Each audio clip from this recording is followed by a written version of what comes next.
Ladies and gentlemen, Gentlemen and ladies, holy moly, we are back.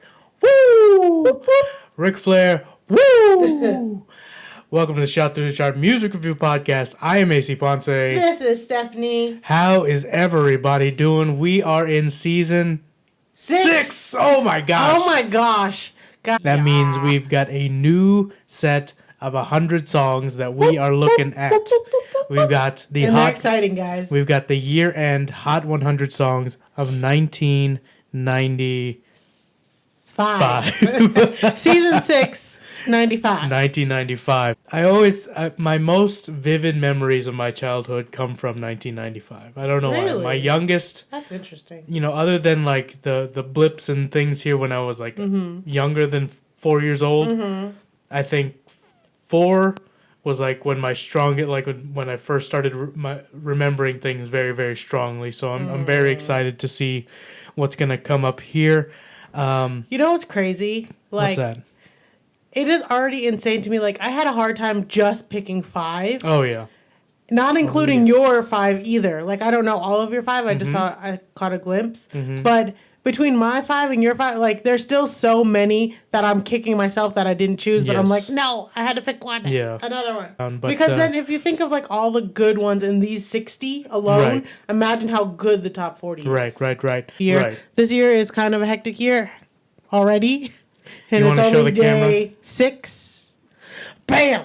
Yeah. Can you see it? Yes. They can see a big old sparkle on your hand. So for those of you who are not following me and Steph on our personal pages, this is the first. All right. Is you ready for numero uno? Can you turn me up, DJ? Sure. So this is Diana King, Shy Guy.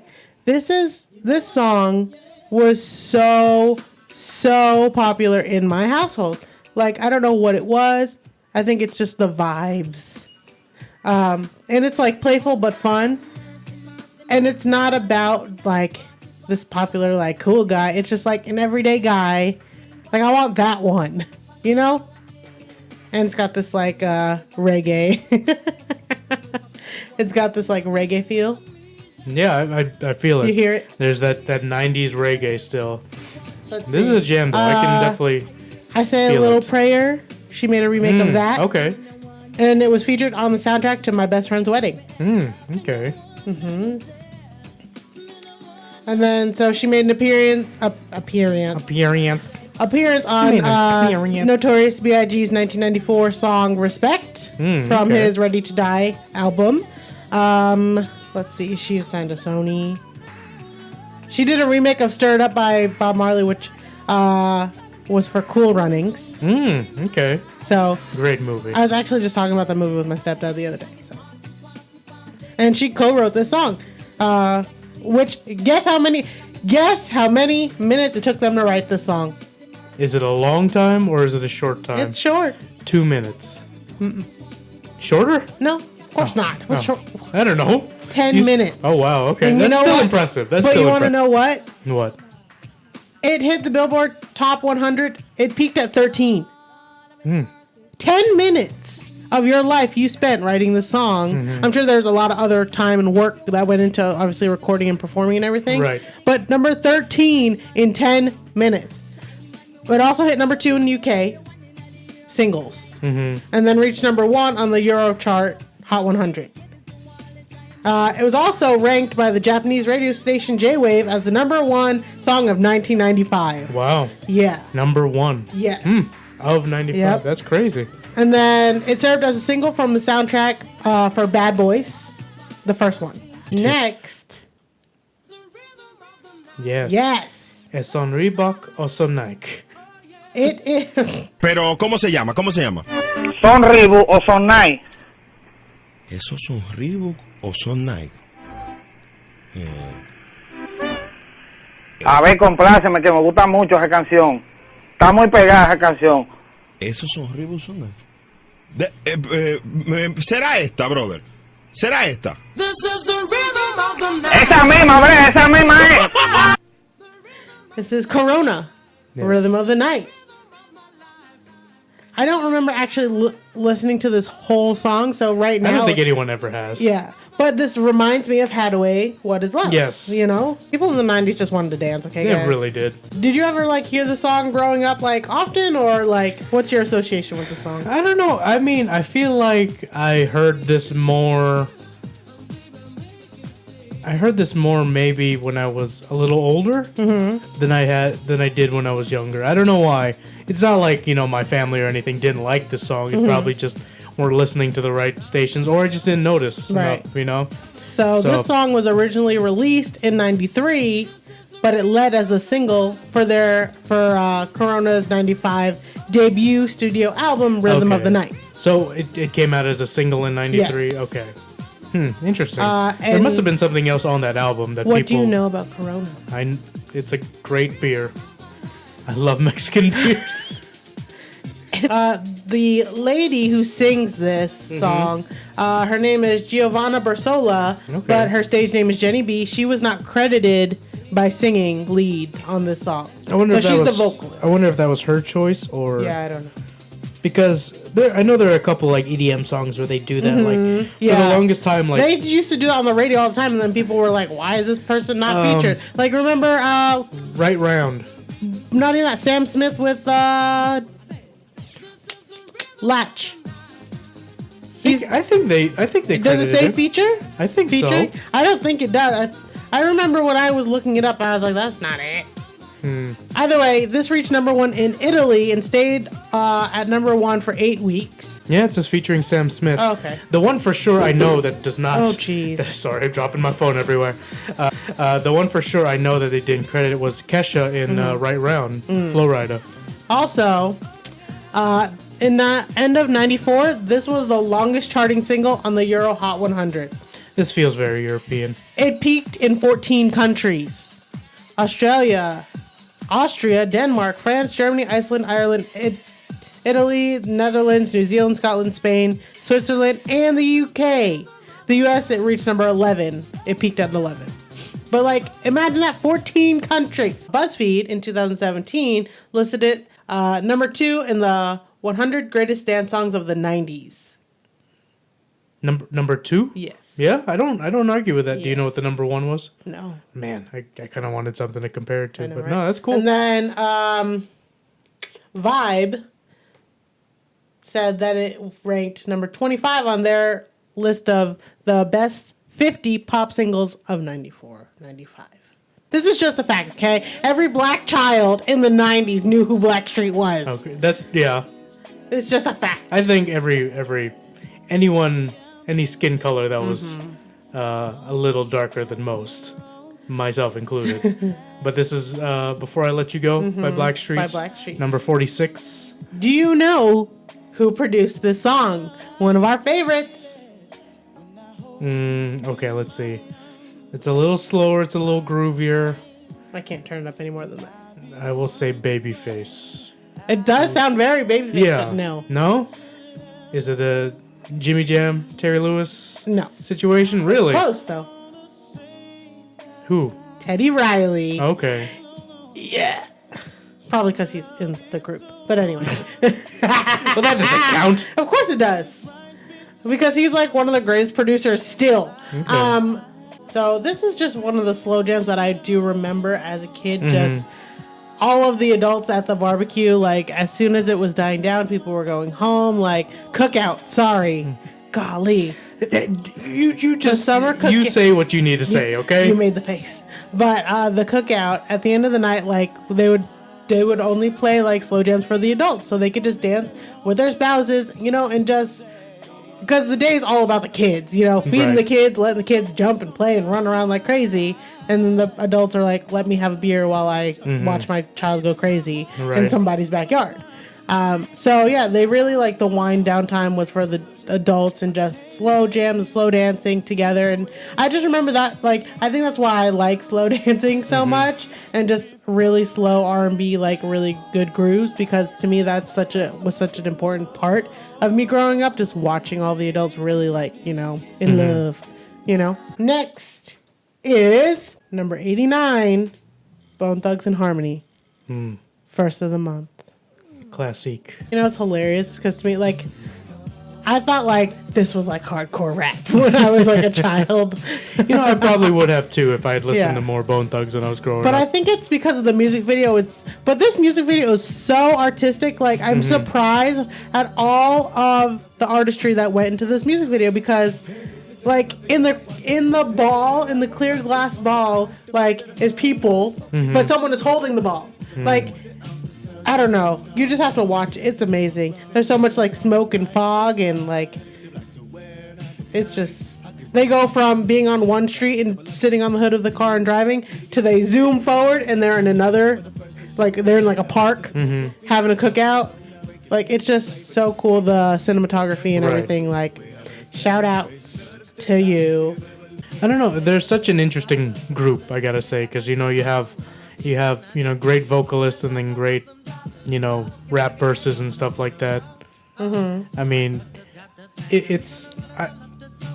I'm sure if I sat down and thought hard enough, if I thought about like hip hop and R&B groups that did the same thing, I could come up with a pretty good comparison. But I think they're kind of in a they're kind of in a league of their own, if you will. Not to be cliche, but I feel like just the way that they mixed. Yeah, a lot of those West Coast rappers, like at this time, I think before NWA and all of that, I think this was like, or like around the same time, but before NWA got really big, I think this was like, people were really, really loving like the mellow, but honest, like, poetry of rap. Right. And that's what I kind of miss. Yeah. Like, more poetic rap. Like, there are rappers that still do it. Kendrick and Chance Yeah. and guys like that. Still need to listen to a bit more Anderson .Paak. I feel like he sounds like Kendrick, but he doesn't. I feel like he doesn't have the same. Yeah. It's different. Yeah. So, you want to guess what Milk and Honey, but mostly Honey artist, this song has a... It's not a direct sample from, but they do use a lot. I mean, that part.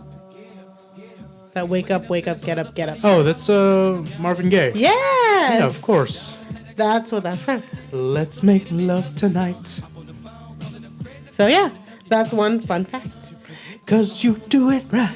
This peaked in the Netherlands, single top 100 at 46, New Zealand at 7, UK at 15, US at 14, US Hot Rap 4, and US R&B 12. I'd like a hot rap. Sounds delicious. So this, of course, is Faith Evans, the one and only, with You Used to Love Me. Number 79. I love this song. This is from her debut album, Faith. It was released as a single in 95. It peaked at 24, and it was certified gold. As of course, produced by Sean P. Diddy Combs, or Sean Diddy Combs. Of course, Or features. It was featured in the Notorious B.I.G. biopic, of course. Them being former spouses. Right. I feel like she doesn't even need to put all of her power into her vocals, and you can already tell how powerful she is. I can kind of see,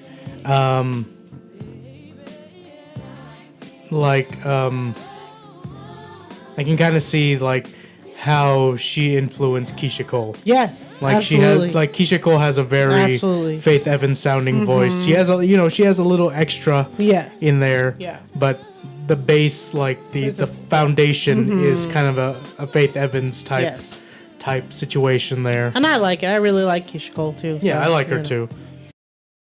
But this is a very radio friendly song. Like, it's not like she's doing all these runs. It's not like she gets really high and like loud. It's a good grooving song. Yeah, I agree.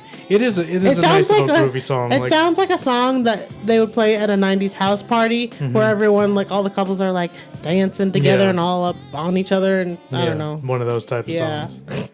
And that is my 5 picks. Very nice. Of course, there are many more. Totally dig. Really, really dig your list. Right? It's pretty good.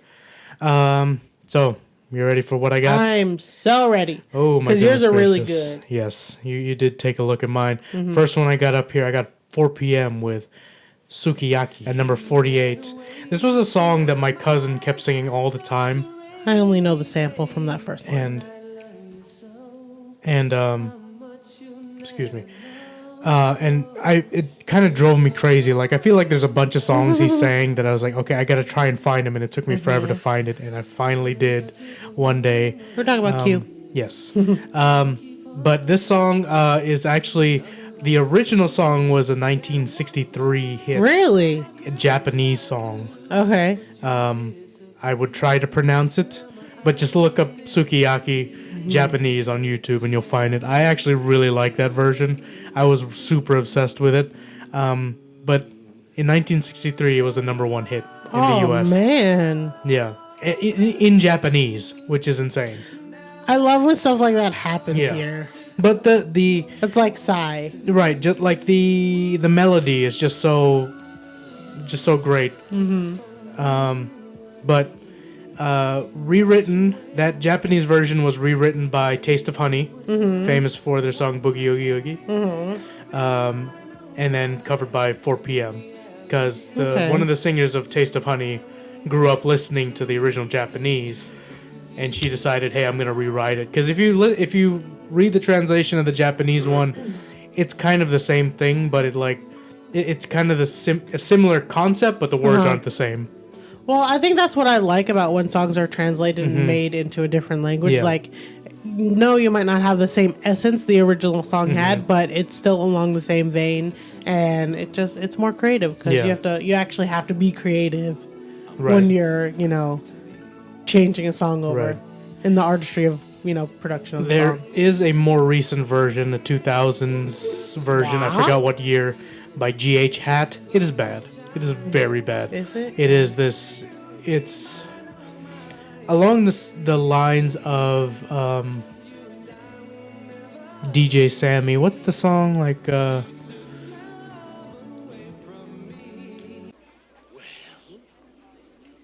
waiting. Angel. Is it Angel? The one. It was originally a Bryan Adams song. Essentially, they take an old song and they make it EDM-y. That's essentially what happened, and it did not sound. There's like good at all. There's a bunch of YouTube websites like that where YouTubers will just take any kind of song, Right. Any 80s or 90s song and 70s song and make it techno-y. It's hilarious. Next song I have here, number 56, I have Scream by Michael Jackson and Janet Jackson. Yes. Oh, such a good song. How do you not automatically just start wanting to dance when you hear this song? Oh, man. But the first time I saw this, because I don't know how I was, from a very young age, I was already a Michael Jackson fan. I was already a Janet Jackson fan. And then when I found out they had a song together, I done lost my mind. I remember when this video came out. Yeah, it's such a good video, it's too. It's so good. And then going back, talking about producers, Jimmy Jam and Terry Lewis on this one. They are, so as a production team, they have more number one hits than any other production team in history, which is insane. And with songs like this, you can understand. Yes. But it blows my mind every time because separately they're phenomenal. Yes. Phenomenal. Together, it is something else that you can't even describe. Like, I have no words for how amazing this is. Yes. You know what I mean?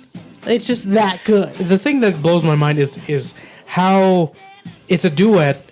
They're able to still maintain like their own sound, but at the same time mix them. Yes. Like, that's exactly it. Like, I don't know. Like, that blows my mind. It is. It blows. It is mind. 100% a Michael song and 100% a Janet song, but somehow put together. Yes. Like, it's crazy. Yes, it's so great. I love it. But this is such a great like angry song, like when you're just pissed off and you just need a song to like throw things around to. Yeah. But also just dance your butt off. Like, if you just want to go crazy and shake it all out, this is the song to do it. The song does slightly make me a little sad, just because thinking of the the 2009 MTV Music Awards, where Janet did essentially did a duet, I did thought that that dance. was in 2011. It's 2009. I don't know what that was that I we thought he saw. passed away in 2009. Yeah, so this was like slightly Like after. oh Yeah. gosh, no, Yeah, that's exactly. even worse. Yeah, and you It could was kind of amazing, see. Yeah, though. you could see how painful it was. Like, Yeah, it you was could- painful, but it was like yeah. cathartic for her. Yes. That's what, for her to and do I it. think that's the perfect word. It's cathartic. Like, just to watch. If you guys look it up, it's on YouTube. It is like the way that they paired. You were saying this. The way that they paired up, like where her choreography lines up with the screen, so it Yeah. looks like they're still dancing together, and just the perspective that the camera gives and everything. But yeah, you can see it in her face. Yeah. Yeah, like there's just sadness and there's Yeah. just anger and Yeah. she's just like trying to work through it and like. And But she puts on an amazing performance. And I think that's like when the artist really feels, you can tell when an artist really feels what they're Yeah. performing. Their performances are something so different than what Right. you're used to from them. You're just like, why was that so much more? You know? Yeah, I think it kind of compounds because the song was a, you know, kind of in response to Michael's frustration with the press and all that and like having all these rumors and stuff. Right. Like, he had to deal with that all the way, you know, up until he died. Right. And just like, you can kind of see Janet kind of take that weight on for a little bit. And just like the frustration of like, this is was my brother's struggle. Right. And now he's gone. Right. Like, essentially everything that they were Yeah. saying, you know, kind of drove him to that lifestyle that kind of eventually took his life. So, I mean, Yeah. it was sad, but golly, Right. that's such a good song. Yes. Talented Yes. people.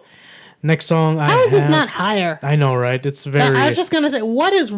There's no way that this is all the way up there. I'm What- hoping it's a situation where next year it's higher. We'll see. We'll see though. Maybe. Where did it? 56, so outside the top 40. But Oh, no, still not good enough. number 93, I have Cotton Eye Joe by Rednecks.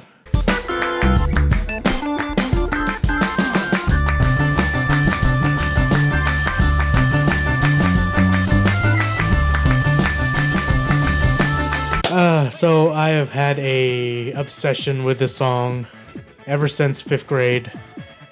We actually don't think this is a Texas thing, all right, for those of you who are outside of Texas, but we actually did a whole semester in PE of square dancing. We did that too. Oh, I think, okay, I all think right. every elementary school does Okay, it. all right. Just wanted I to think- make sure that because that we was definitely did that. okay. I have a picture. Yeah, I think I have a picture somewhere. I only know this because of cheerleading. When you're waiting for the judges to tally up the votes and stuff, you do all these group dances. Oh, And this gotcha. is one of them. There's two different ways too. I'm not gonna lie. Like this song is like the basis of it is bad, Yes. but it is way more fun than anyone wants. Why to does admit. it bump? Right, Why? exactly. It really Why? does. It truly does. It's one of those songs that you love to hate. Yeah, exactly. That is that card. Yes, 100%. What song do you hate to love? Because I can't think of this as a regular song. To me, Right. this is just a group dance song. It's a line dance So song. this, like Cha-Cha Slide and all that. I've actually had this requested at weddings. Have you? And yes, Do you have it? yes, I do. Oh, good. And North Texas people. Oh. Sorry, I'm knocking you out of there. North Texas people will go insane for this song. Do they? Yes. Yes. Yeah, they absolutely love Is it. this rural Texas North people or no, city people? This is Dallas. What? Dallas Fort Worth. What? They went insane when I put the song on. This and kind of Copperhead Road. This is country folk wobble. Oh. The same way like Black people go black crazy. folks go crazy over Yeah. the wobble. Yeah. Country folk, where they hear this like, oh my god! Somebody shoots off a gun. No, I'm kidding. Oh my I'm gosh. joking. All right. Next song I have here, 94. Mm-hmm. I have Thank You by Boyz II Men. Can I be completely honest? I don't know the song. Really? Yeah. So the reason why I know this song and love this song so much, it is the first song, the first track on the Boyz II Men 2 album. Ah. So their second album, #1 song, and I wore out that CD. Well, more accurately, I wore out the CD player I used. Oh my I actually gosh. broke one because I listened to the CD so much. I did that to a B2K album. Yeah. Oh my gosh, guys. Yeah. It was a Sony Discman. Oh, yes. I used to love walking around with my little thing in my hand. I still have, I think I have a few. I remember been dropping it slaying and around. acting like it was the end of the world. Oh, yeah. But like we treated like technology so like fragile back Oh, yeah. then. They were like, I remember I was so happy. One year I had a coat, like an outer coat, that my freaking CD player could fit into the pocket. It was so great. I had a backpack like that. It was so great. I had a backpack where this was before they had little holes that you could put headphones through. But Oh, it yeah, had you a just put pocket it in through the the top. zipper. Yeah, where you could pull one out. Yeah. And that's how Yep. how I would and you do just it. have the little crack between the zipper and the Exactly, space. yes. Yep. This song is actually 100% a cappella. I keep trying to find songs that are 100% a cappella, and are you I have talking yet to do. This song is 100% a cappella. That is all voices. Eat your heart out, Pentatonics. Why is this not higher on the list? I know. Well, I mean, I don't think people really looked into that. But it is. That's so amazing. I mean, but they've had to have performed it live or something. Yeah. Oh gosh, now I gotta look it up. This is 100% a cappella. And That's it's awesome. amazing. Because if you watch the music video, Yeah, I'm looking it up now. they have instruments, but if you look at the instruments, let me just list this off real quick. So they have a drum set, but he's not using drumsticks. He's miming it, but he doesn't have the drumsticks. Oh, that's clever. They have a piano, but the piano lid is closed, and he's pretending to play on top of that. That's so cool. They have a bass, but the bass doesn't have any strings. And Oh, then they have a live. Oh, they have a live. And then they have a trumpet, but the trumpet is never seen actually being put up to anybody's mouth. So I think they're kind of making a statement. It's like We don't need no instrument. We don't need this. We the instrument. Exactly. I gotta look this. I gotta watch this later. That's amazing. Yeah, I love this song so much. It really is an awesome way to kick off an album. It To really. start off this high. That's amazing to Yeah. me. I think we really like underappreciate artists sometimes, and because on an album,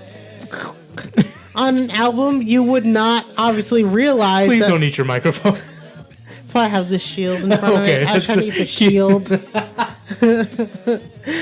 But also, Right. it's funny because we make it seem like acapella is like a now Yeah, popular exactly, thing. yeah. No, They've been doing it. you ever heard of barbershop? Yeah. Last song for me, I have The Pretenders' I'll Stand By You. So the name of the band is based off of that song, The Great Pretender. Really? Which was covered by Freddie Mercury, and it is probably one of the... I love that song so much. I love that song so much. The Freddie Mercury version. But this is number 95. This is the tail end of the list. But I feel like this song is too iconic and anthemic Yeah. to be at that end. Yeah. I sing this song to my dog all the time. It really is like an anthem of like... Oh, yeah. Of just good friendship. You know? So this song was actually covered by Carrie Underwood and Shakira. Both for charity purposes. Shakira Okay. was for Haiti. Carrie Underwood was like a American Idol Gives or something like that. But no one would ever argue like those were the originals, right? So I mean they would Right. they would always point to, oh, that's a cover of that song, you know. And so I'm just wondering why it was so low. But I don't know. It's really disappointing that it's that low. I can understand. No, I can't even understand why it'd be outside of the top 40. It just kind of stood the test of time, really. Tiesto time. Tiesto of time. Tiesto time. Standard the Tiesto time. Tiesto DJ time. Tiesto time. Oh, what is happening? now he's gonna remix it because he listens to this podcast. God, I hope not. It kind of reminds me of like a little bit, you know, of those like 80s power ballads. Kind of not quite Wilson Phillipsy. Like if you mix Roxette and Wilson Okay. Phillips, All right. like you have the edge of Roxette, but the anthemic sound of Wilson Phillips. Oh goodness gracious, that's guys! hilarious. What'd you think? Good songs? Yes? No? There's still so much. Yes, there's quite a that bit. should. And we will take a look at those other songs when we go live here in a couple minutes. Guys, let us know what you thought of these songs. Let us know what you thought of our honorable mentions. Follow us on Twitter at STTC Podcast. Facebook.com/shotthroughthechart. Through spelled THRU. Not there yet, but okay. Shotthroughthechart@gmail.com. Through spelled THRU. Okay, thank you. This is going to be a good list. I am so ready to get into all of it. Yeah. So, yeah, get ready for a good season. Until the very next time, I am AC Ponce. Stephanie. We will catch you in the very next episode. Goodbye. Wild Orchid is the name of the freaking band, Stephanie. You dick. Ding dong. Ding, Ding ding dong. Dick, Ding dick, dong. dick, Ding dong. dong. Anyway. Sorry. I was like, where are you going with that? Ding dong.